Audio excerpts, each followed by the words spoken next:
여러분 안녕하십니까? 어, 여러분처럼 참 열심히 쓰시고 또 하나님 말씀 갈급하시고 사모하시는 여러분들 때문에 여러분들이 계셔서 이 교회가 유지되고 힘이 나고 복음이 전파되고 이런 일들을 하나님께서 이루어 가십니다.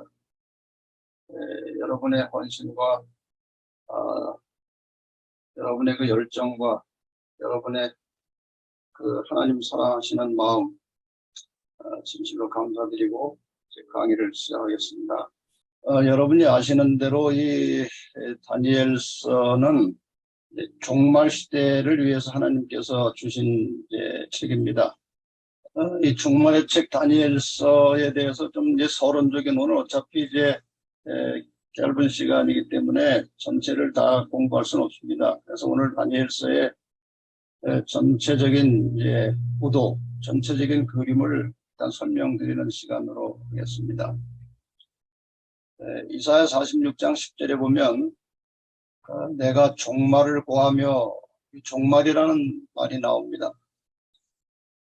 그리고 디모데후서 3장에 보면 말세에 고통하는 때가 이른다 하는 말세라는 말이 나오고요. 베드로전서 1장 5절에도 말세라는 말이 나옵니다. 다니엘 12장 4절에 보면 다니엘아 마지막 때까지 이 말을 간수하고 이거를 봉함하라. 그러니까 이 다니엘서는 이 마지막 때까지 제대로 펼쳐지지 않고 해석이 잘 안 될 거라는 암시입니다. 그러니까 마지막 때가 돼야 이제 다니엘서가 제대로 펼쳐지고 해석이 되고 적용이 될 것이다. 그런 의미를 가지고 있습니다. 다니엘 12장 9절에 보면은 마지막 때까지 이 다니엘서를 간수하고 봉함할 것이다 이렇게 말씀하시고, 이것을 어떤 사람들은 못 깨닫고 어떤 사람은 깨닫겠다 그렇게 말씀을 하시죠. 그래서 악한 사람은 악을 행하면서 깨닫지 못하지만 지혜로운 사람은 깨닫게 될 것이다 그렇게 나오죠. 악한 사람은 아무도 깨닫지 못할 것이고, 그래서 우리가 다니엘과 계시록의 특성을 보면 다니엘서는 바벨론 시대부터 주로 시대가 나오고요. 그 다음에 이게 예수님 재림 때까지의 역사 중심의 고속사로 펼쳐집니다. 그 다음에 계시록은 예수님 당시 십자가로부터 시작해서 재림 때까지의 역사가 나오는데, 이것은 사건들이 주로 많이 전개됩니다. 사건 중심의 구속의 역사라고 할 수가 있습니다. 그래서 이 다니엘서는 이제 이 종말의 시대에 알려질 것이라고 했는데, 성경의 예언으로 보나 이렇게 징조로 볼 때 종말은 대략 1800년대를 전후로 해서 시작됐다고 봅니다. 1800년대를 전후로 해서 여러 가지 징조들이 현저하게 일어나고, 그 다음에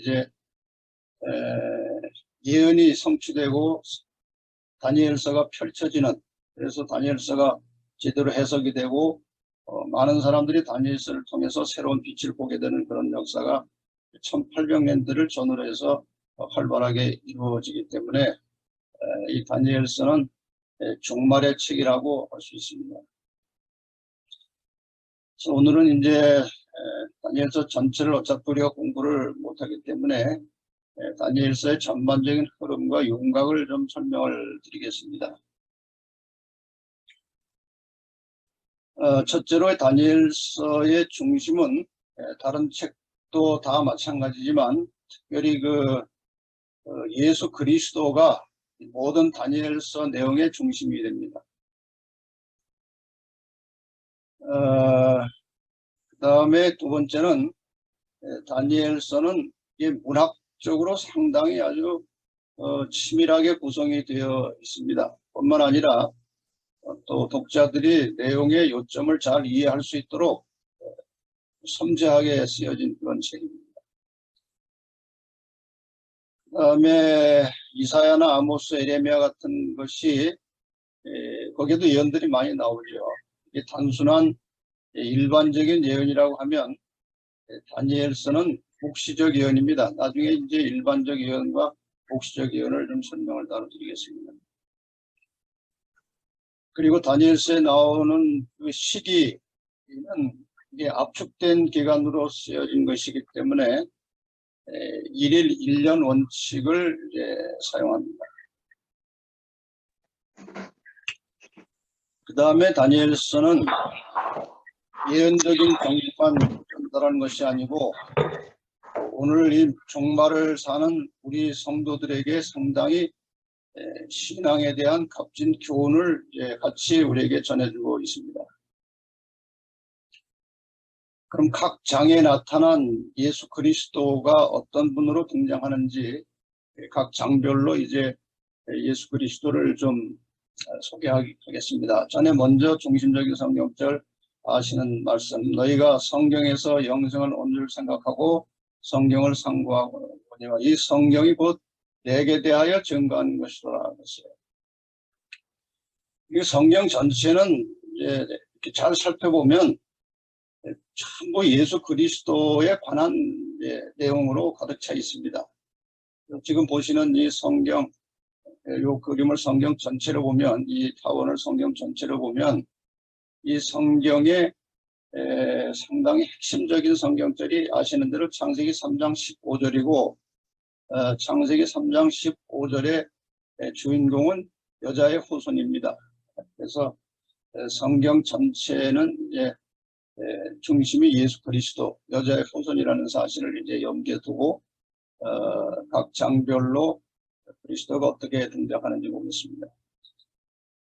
다니엘서 1장에는 유대에서 바벨론 포로로 잡혀와서 하나님을 드러낸 다니엘에 대한 이야기가 나옵니다. 이것은 하늘에서 죄악 세상으로 내려오셔서 하나님을 보여주신 그리스도를 상징하는 것이고, 그 다음에 2장은 여러분이 너무나 잘 아시는 대로 느부갓네살 왕의 꿈이 나오는데 이 꿈에서 세상 나라를 상징하는 신상 후에 나타난 돌, 그러니까 장차 재림을 통해서 인간 나라를 다스리실 예수 그리스도를 나타내고 있는 것입니다. 그 다음에 3장은 풀무불 이야기죠. 하나님께 순종하는 믿음으로 우상을 거부하고 풀무불 속에 들어간 다니엘서의 친구와 함께 거니시는 하나님의 백성들을 보호하시는 예수 그리스도의 모습이 나타납니다. 그 다음에 4장은 느부갓네살 이야기죠. 하나님의 통치권을 무시하고 교만해진 느부갓네살 왕을 하나님이 짐승으로 만드셔서 잠시 왕좌에서 물러나게 하십니다. 그래서 이 4장에서는 아무리 인간 통치자들이 권세를 행사할지라도 결국 모든 권력의 통치자는 예수 그리스도이심을 나타내고 있습니다. 그 다음에 5장에는 벨사살 왕이 베푼 타락한 향연의 밤에 바벨론이 몰락하는 장면이죠.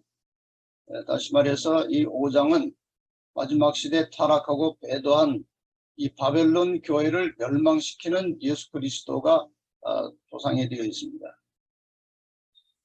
6장은 이 간신들의 음해로 사자굴에 들어간 이 다니엘이 이제 나오죠. 이것은 제사장들의 음해로 십자가에 돌아가신 그리스도를 상징하는 것입니다. 결국 다리오 왕도 또 빌라도도 실패하고 예수님께서 승리하시는 그런 장면이 6장에 보여지는 교훈입니다. 그 다음에 7장에서는 이제 하나님을 대적하는 7장에 이제 그 네 짐승이 나오죠. 하나님을 대적하며 그 백성들을 핍박하는 이 세상 나라들과 통치자들을 마침내 심판하시고 승리하시는 그리스도와 성도들의 모습이 나옵니다. 그리고 8장은 여기서도 이제 작은 뿔이 나오고 또 짐승들이 나오는데, 이 8장은 하나님의 성소와 성소 제도를 공격하는 작은 뿔의 세력을 멸하시고 그의 백성들을 구원하시는 하늘 성소의 예수 그리스도를 드러내고 있습니다.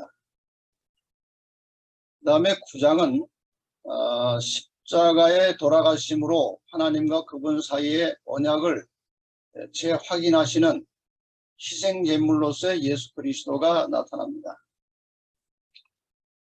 그 다음에 10장부터 12장까지는 연속되는 예언인데, 악의 세력과 싸워서 이기시고 사망의 권세로부터 하나님의 백성을 구원하시는 최고의 사령관 비가이신 예수 그리스도가 상징적으로 나타나 있습니다. 그래서 이 내용을 우리가 전체적으로 보면 이 말씀으로 이제 요약할 수가 있습니다.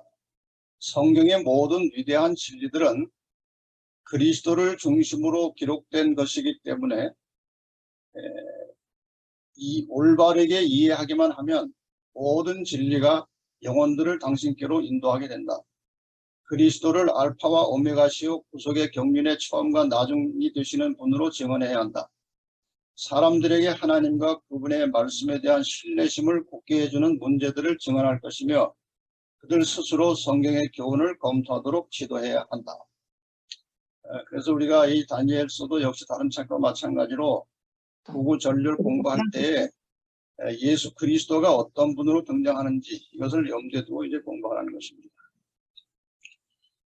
이 다니엘서 구조는 상당히 아주 섬세합니다. 그래서 구조에 대해서 좀 여러분이 전체적인 윤곽을 아시면 다니엘서 이해에 도움이 되기 때문에 이 구조에 대해서 좀 길게 설명을 드리겠습니다.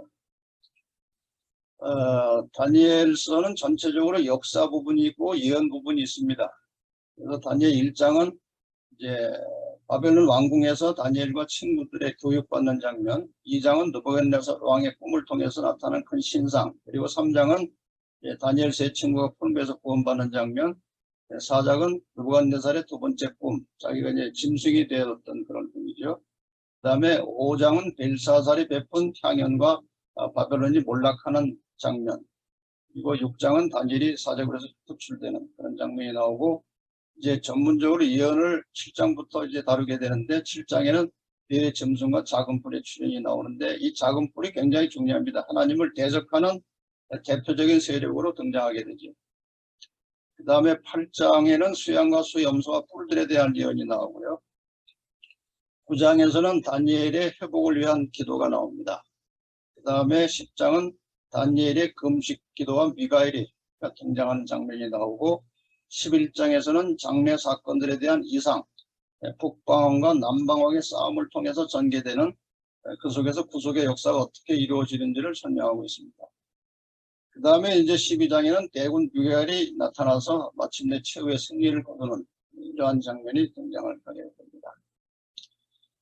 또 다른 측면에서 이 다니엘서 구조를 보면은 히브리 문학의 독특한 구조, 이 평행법에 의해서 다니엘서가 기록된 것을 확인할 수 있습니다. 이 도표에서 보시는 대로 다니엘서 1장은 총로로 나오고 2장부터 12장까지가 상당히 정확한 대칭 구조를 가지고 있습니다. 그래서 다니엘 전체의 내용의 중심은 7장 작은 뿔 적그리스도가 누군지를 확인하는 것이 굉장히 중요한 핵심이죠. 종말에 관련된 것이기 때문에. 그래서 여기 보시는 대로 다니엘 2장과 7장과 12장이 상호 연관성을 갖게 됩니다.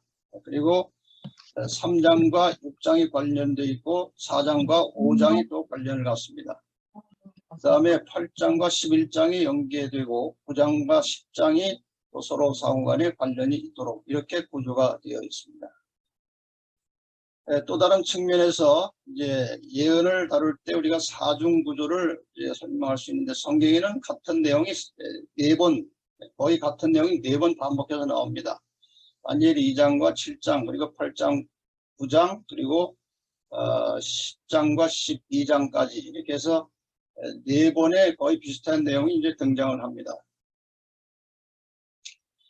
아시는 대로 다니엘 2장은 바벨론에서 시작해서 메데파사, 그리스, 그리고 로마 열국, 그 다음에 돌나라 하나님의 나라가 등장하죠.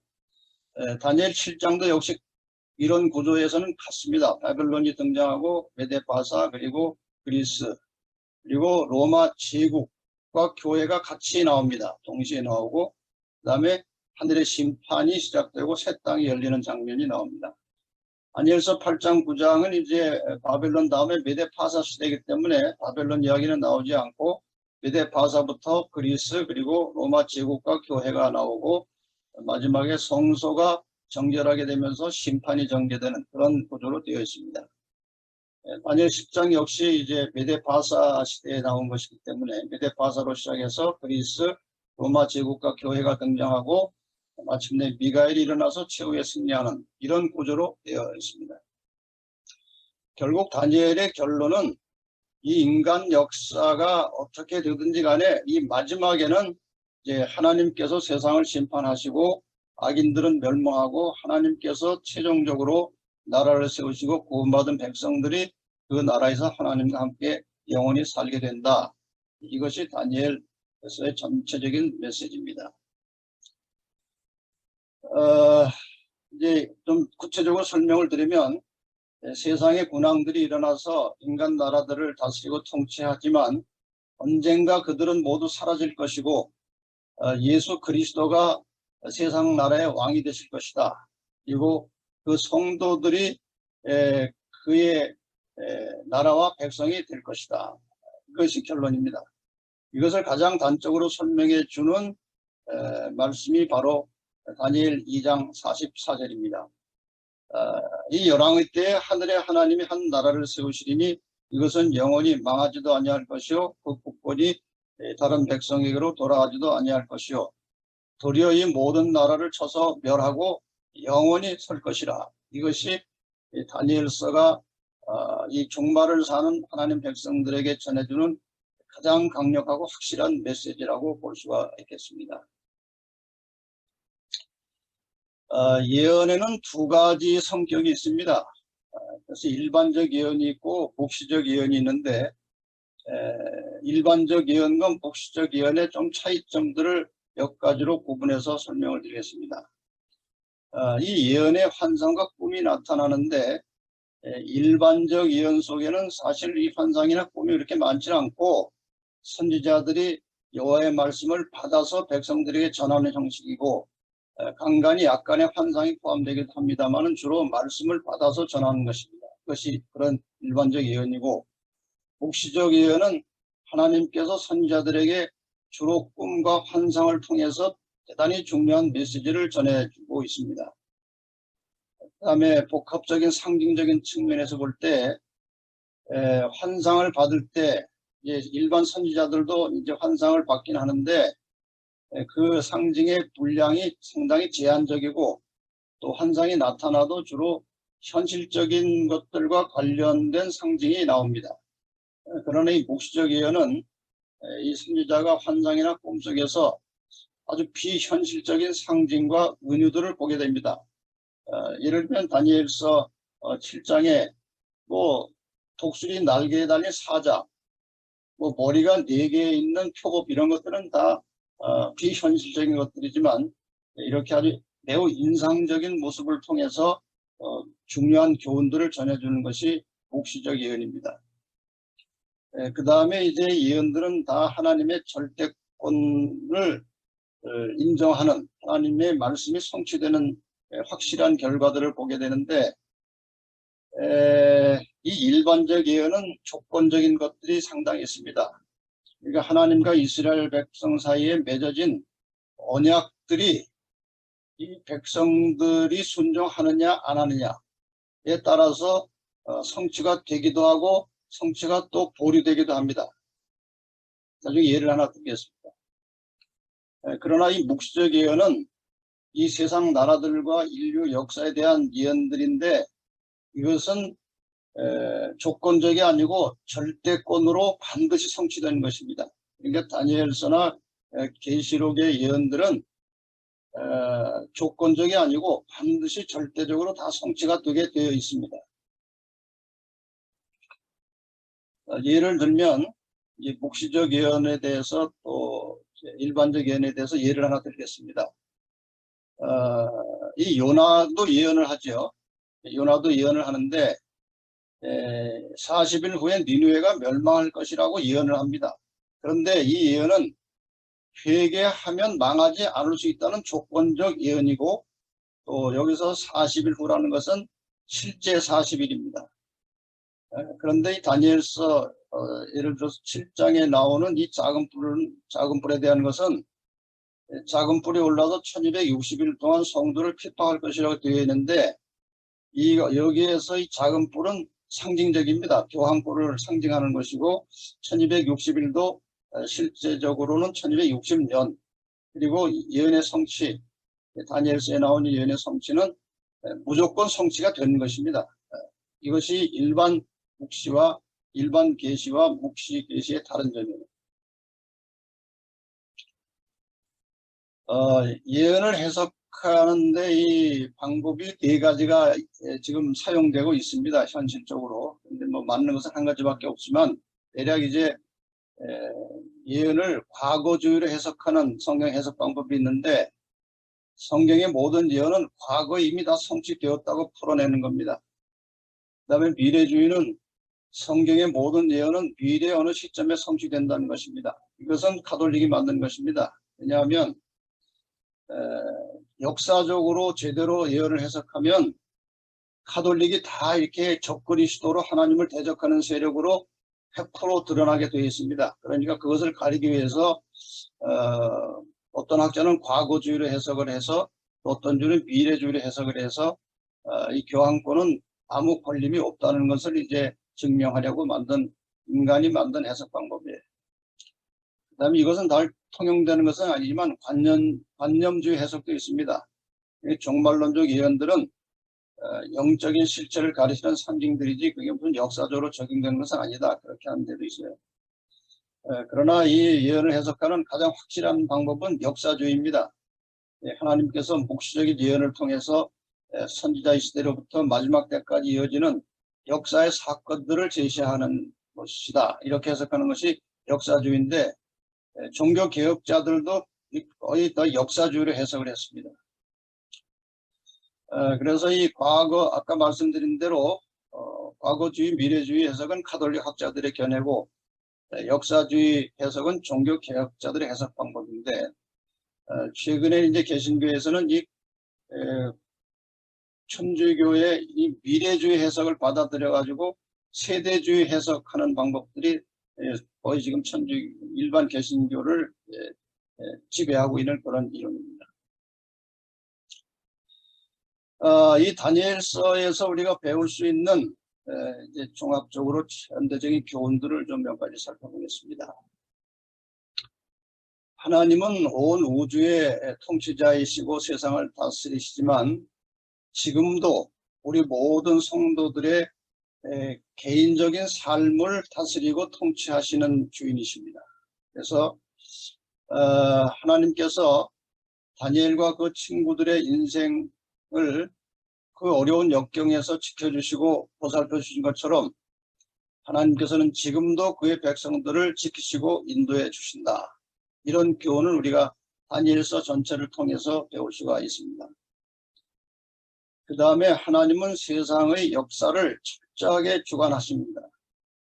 지금 세상에 상당히 복잡한 일들이 많이 벌어지고 있지만, 결과적으로 하나님께서 허락하시는 만큼만 인간들이 역사를 만들어갈 수 있고, 하나님께서 언젠가는 하나님의 뜻을 세상에서 완벽하게 성취해 내실 것입니다. 그래서 인간들이 나라를 세우고 통치하고 있는 것처럼 보이지만, 인류의 역사 배후에서 세상을 통치하고 다스리시는 분은 여호와 하나님이시다. 이것을 다니엘서는 우리들에게 확실하게 가르쳐주고 보여주고 있습니다. 그 다음에 이 다니엘서 이야기는 종말시대 성도들에게 주는 상당히 중요한 영적 교훈을 담고 있습니다. 이 다니엘서가 종말의 책이기 때문에 다니엘서에 나오는 이야기들도 다니엘서에 뭐 상당히 중요한 스토리가 몇 개 나오죠. 다니엘스의 친구가 풀무불에 들어간 이야기, 또 혹은 다니엘이 사자굴에 들어간 이야기, 또 바벨론이 몰락해서 멸망하는 이야기, 느부갓네살이 이 짐승이 된 이야기, 이런 스토리들은 이 종말 시대를 살아가는 성도들에게 대단히 중요한 교훈들을 전달하기 위해서 선별해서 기록된 그런 내용이라고 보는 것입니다. 그래서 이 종말을 사는 이제 이 그리스도인들은 이 다니엘서와 요한계시록을 굉장히 진지하게 열심히 공부를 해야 됩니다. 이 다니엘서와 요한계시록을 잘 모르면 이 마지막 시대에 어떻게 대처하고 살아야 될지 방법을 잘 모릅니다. 제가 언젠가 설교에서도 말씀드렸는데 이 예언서를 통해서 미래가 어떻게 될 것을 확실하게 깨닫고 인식하고 있으면 그 예언되었던 마지막 시대의 환난이나 고통이나 핍박이 올 때에 순교할 수 있는 그런 강력한 믿음, 그런 마음 준비를 갖추고 있기 때문에 목숨을 걸고라도 하나님께 충성하고자 하는 그런 믿음이 미리 준비가 됩니다. 그런데 이 다니엘서와 계시록에 나오는 예언들을 제대로 이해를 못하고 있으면 예언된 그런 이 마지막 시대의 핍박이나 어려움과 혼란이 갑자기 닥치면 배도자가 됩니다.